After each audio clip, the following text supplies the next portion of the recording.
Good morning everyone. तो ये जो सब्जेक्ट है यूईपी, इसमें हम लोग चैप्टर नंबर 3 में है, जिसको हम लोग इलेक्ट्रिक वेल्डिंग बोलते हैं। और इसमें हम लोग ने अभी तक बहुत सारे वेल्डिंग प्रोसेसेस को देखा, लेकिन जो सबसे रीसेंट डेवलपमेंट वेल्डिंग में हुआ है वो है परक्यूशन वेल्डिंग का। ये जो परक्यूशन वेल्डिंग है ये भी एक रेजिस्टेंस वेल्डिंग का प्रोसेस है, जिसमें हम लोग कोलेसेंस प्रोड्यूस करते हैं साइमल्टेनियसली पूरे एक एंटायर एरिया में। और जो हीट ऑब्टेन्ड होती है आर्क जो और हीट ऑब्टेन्ड होती है जो कि आर्क प्रोड्यूस होता है, जिसमें हम लोग रैपिड डिस्चार्ज करते हैं और इलेक्ट्रिकल एनर्जी का स्टोरेज होता है। अगर आपको थोड़ा और डीप में समझने की कोशिश करना है तो देखिए, इस विधि में हम लोग टुकड़ों जिनको जोड़ना है, जो भी हम लोग को चीज़ों को जोड़ना है, उन्हें अलग रखा जाता है। दोनों को हम लोग क्या करते हैं, देखिए ये अलग अलग रखा गया है। यहाँ पर देखिए, ये एक अलग रखा हुआ है पीसेस, जिसको वेल्ड करना है। ये और ये देखिए, ये अलग अलग रखा गया है, ठीक। और एक सिरे को होल्डर में तथा दूसरे सिरे को क्लैंप में, ठीक है। देखिए यहाँ पर एक सिरे को होल्डर में और दूसरे को क्लैंप के थ्रू हम लोग यहाँ पर जोड़े हुए हैं। अब इसमें क्या होता है, जो भी हमारा मूवेबल क्लैंप है, देखिए ये जो मूविंग कॉन्टैक्ट है, ये हमारा मूवेबल जो क्लैंप है दिखती है, ये जो मूवेबल क्लैंप है को जो वह जल्दी ये इसको हम लोग इसको स्पीड अप करते हैं और ये गति प्राप्त करता है जब दोनों टुकड़ों में 1.5 mm की दूरी होती है। देखिए जो डिस्टेंस है इन दोनों के बीच में, अगर 1.5 mm की होती है तो एक विद्युत ऊर्जा का डिस्चार्ज होता है। तो जब इन लोगों के बीच में, तो एक इलेक्ट्रिकल एनर्जी का क्या होता है, डिस्चार्ज होता है, ठीक है। इससे दोनों सतहों के मध्य आर्किंग होती है और दोनों के बीच में क्या होती है, एक आर्किंग डेवलप होती है तथा दोनों के दोनों जो हाई टेम्परेचर में हीट अप हो जाते हैं। जैसे ही दोनों भाग एक दूसरे संपर्क में आ जाते हैं, जैसे ही ये दोनों एक दूसरे के साथ टच हो जाते हैं, वैसे ही एक हाई प्रेशर के कारण से, एक परक्यूशन ग्लो के कारण आर्क खत्म हो जाता है। और यहाँ पर जो है आर्क जो है वो क्या हो जाता है, इसमें खत्म हो जाता है, ठीक है। तो ये जो हमारा परक्यूशन वेल्डिंग है वो क्या हो जाता है, इसके कारण से खत्म हो जाता है, ठीक है। अगर इसको इंग्लिश में समझना है तो आप लोग समझने की कोशिश कीजिएगा। In this process the pieces to be weld are held apart. जो पीसेस को हम लोग को जोड़ना है उनको हम लोग दूर दूर रखते हैं। एक को स्टेशनरी होल्डर में रखते हैं। देखिए this is the stationary holder one. एक बार मिटा देते फिर से।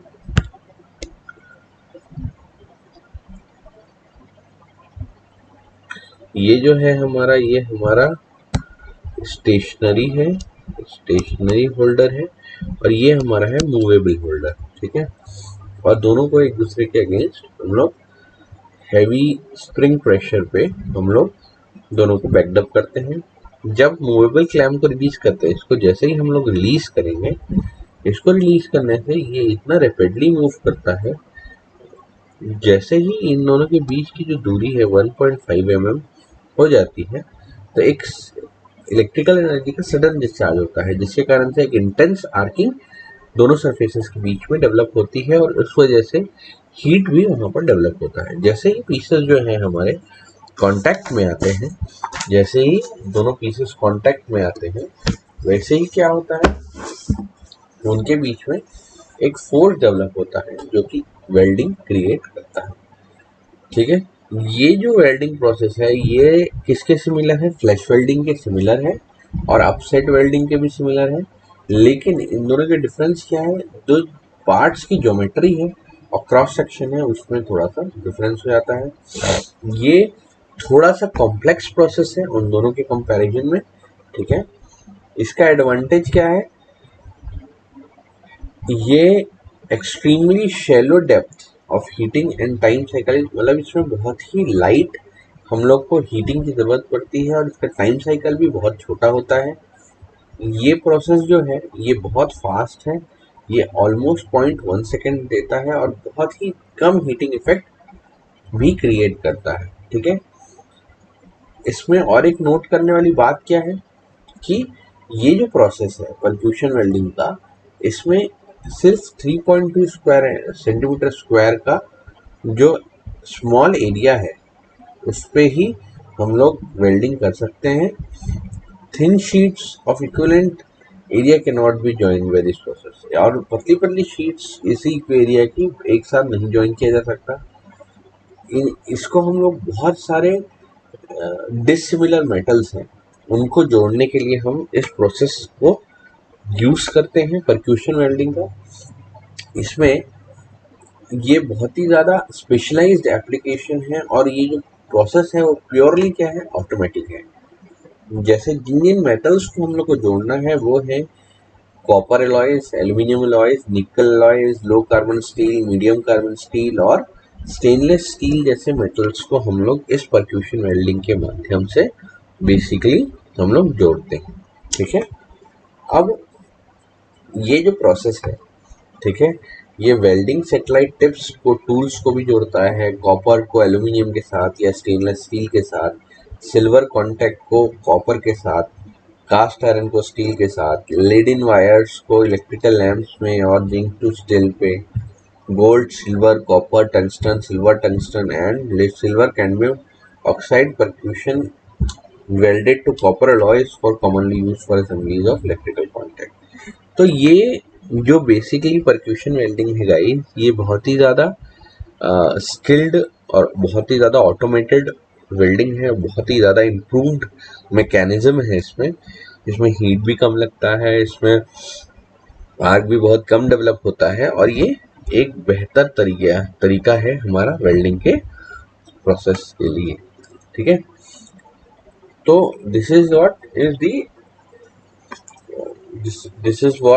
Is the percussion welding is all about. अब हम लोग ये जो परक्यूशन वेल्डिंग था ये हमारा रेजिस्टेंस वेल्डिंग का जो है वो एक प्रकार था। अब हम लोग चलेंगे इस पे arc welding, electrical arc welding, ये था रेजिस्टेंस वेल्डिंग का प्रोसेस। अब हम लोग चलेंगे इलेक्ट्रिक आर्क वेल्डिंग की तरफ। ठीक है, तो इलेक्ट्रिक आर्क वेल्डिंग को हम लोग हिंदी में और क्या बोलते हैं, विद्युत आर्क वेल्डिंग। तो विद्युत आर्क वेल्डिंग में विद्युत आर्क का निर्माण दो चालकों इलेक्ट्रोड तथा धातु के टुकड़े को पास लाकर किया जाता है। ठीक है, इस विधि में दोनों ही उचित विद्युत धारा स्रोत से जुड़े रहते हैं। आरंभ में दोनों को संपर्क में लाया जाता है तथा कुछ क्षण के बाद दोनों को अलग कर दिया जाता है। इस गैप में धारा निरंतर बहती रहती है तथा पर्याप्त ताप प्रदान करती है। इस ताप का उपयोग धातुओं को पिघलाने हेतु होता है और फिलर धातु द्वारा जोड़ बना दिया जाता है। ठीक है, तो देखिए जो इलेक्ट्रिकल आर्क वेल्डिंग है, इस प्रोसेस में जो मेटल के पीसेस हैं जिनको भी वेल्ड करना है वो दोनों को आसपास लाया जाता है। एक वेल्डिंग टेम्परेचर उस पॉइंट ऑफ कांटेक्ट में क्रिएट किया जाता है। हीट लिबरेट होती है आर्क टर्मिनल्स पे और जो आर्क स्ट्रीम है ना, ताकि मेटल्स जो है वो कम्प्लीटली फ्यूज हो जाए और एक सिंगल सॉलिड होमोजेनियस मास बना ले और जैसे ही वो सॉलिडिफाई होते हैं। तो ये प्रोसेस जो है हमारा बेसिक इलेक्ट्रिकल आर्क वेल्डिंग का है। आपको मैं बताता हूँ डेफिनेशन के हिसाब से, arc welding is a process in which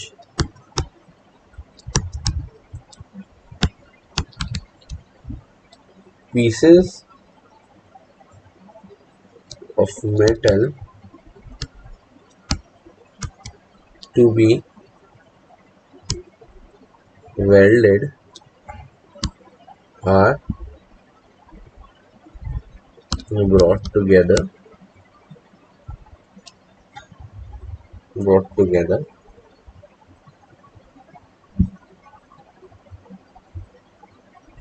are brought to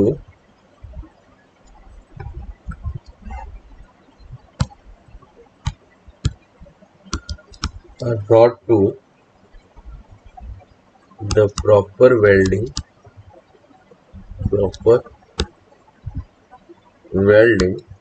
ठीक है at the point of contact ठीक at the point of contact proper welding temperature at the point of contact by the heat liberated ठीक है इसमें भी heat liberate होती है कहाँ पर at the arc terminals and in the arc stream so that metals are completely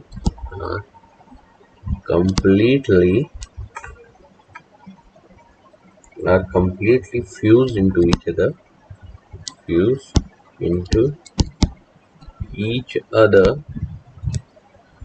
each other forming a single solid homogeneous mass after it solidifies ठीक है तो आर्क वेल्डिंग जो है इलेक्ट्रिक आर्क वेल्डिंग ये ऐसा प्रोसेस है जिसमें जो पीसेस हैं जिनको भी हमको जोड़ना है उनको एक प्रॉपर टेम्परेचर पे लाया जाता है पॉइंट ऑफ कांटेक्ट पे और जिसकी वजह से हीट लिबरेट होती है कहाँ पर आर्क टर्मिनल्स में और आर्क स्ट्रीम में ताकि मेटल्स को कंप्लीटली फ्यूज किया जा सके और एक कंप्लीट होमोजीनियस सिंगल मास बनाया जा सके जैसे वो सॉलिडिफाइड हो so this is the arc welding process ठीक है तो देखिए ये जो है arc welding process electric arc welding process इसको समटाइम्स क्या भी बोलते हैं नॉन प्रेशर वेल्डिंग भी बोलते हैं इसको क्या बोलते हैं हम लोग कभी कभी नॉन प्रेशर वेल्डिंग भी बोलते हैं क्या बोलते हैं इसको इस प्रोसेस को हम लोग नॉन वेल्डिंग प्रोसेस भी हम लोग इसे कहते हैं इलेक्ट्रिक आर्क वेल्डिंग को is also known as non-pressure welding ठीक है इसको नॉन प्रेशर वेल्डिंग क्यों बोलते हैं क्योंकि ये जो इसमें कोई भी प्रकार का जब वेल्ड होता है तो किसी भी प्रकार प्रेशर की आवश्यकता नहीं होती है जो हीट डेवलप होता है आर्क के द्वारा उसको भी हम लोग मेटल्स को कट करने के लिए हम लोग इस्तेमाल कर सकते हैं जो voltage to strike the arc is higher than the required to maintain it ये जो भी इसमें हम लोग को वोल्टेज रिक्वायर होता है आर्क को स्ट्राइक करने के लिए वो हायर होता है उसको उससे ज़्यादा उसमें मेंटेन करने के लिए जो टेम्परेचर है वो कितना होता है 3600 डिग्री सेंटीग्रेड 3600 डिग्री सेंटीग्रेड और मैकेनिकल प्रेशर जो है इसमें रिक्वायरमेंट नहीं होता जो ब्यूरो ऑफ इंडियन स्टैंडर्ड्स है BSS है 638 इसके हिसाब से जो maximum voltage specified for welding is about कितना है 100 वोल्ट है ना for safety of the operator और जो वोल्टेज है वो 20 से 40 वोल्ट तक क्या होता है वेरी होता है और करंट 50 एम्पियर होता है ठीक है शीट मेटल वर्क में और ये कहाँ तक जाता है 1000 एम्पियर तक ये जाता है कहाँ पर हेवी ऑटोमेटिक वेल्डिंग के प्रोसेस में जो इलेक्ट्रिक आर्क जो वेल्डिंग सर्किट है इलेक्ट्रिक आर्क वेल्डिंग प्रोसेस का ये देखिए यहाँ पर हम लोग देख सकते हैं किस टाइप से रहता है देखिए इसमें ये हमारा वर्क प्लेस है जहाँ पर ये वर्क हो रहा है ठीक ये डिपॉजिटेड मेटल है, यहाँ पर जो डिपॉजिशन होता है, ये इलेक्ट्रोड होल्डर है। ठीक ठीक है, ये वेल्डिंग रॉड है हमारा। ठीक, तो ये हमारा डायग्राम आप समझ सकते हैं इसको कि उसमें वेल्डिंग मशीन्स हैं। वेल्डिंग सर्किट में क्या है, वेल्डिंग मशीन है, 2 लीड्स हैं, देखिए 2 लीड्स हैं।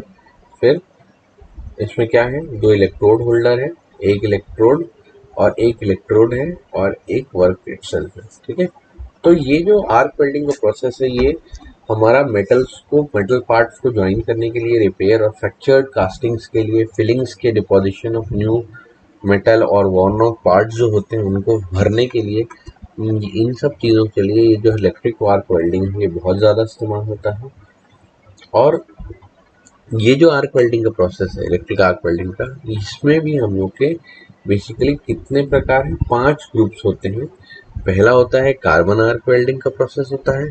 ठीक है, दूसरा होता है हमारा मेटल आर्क वेल्डिंग, तीसरा एटॉमिक हाइड्रोजन आर्क वेल्डिंग, चौथा inert gas welding, inert gas metal arc welding, और पांचवा है सबमर्ज्ड आर्क वेल्डिंग।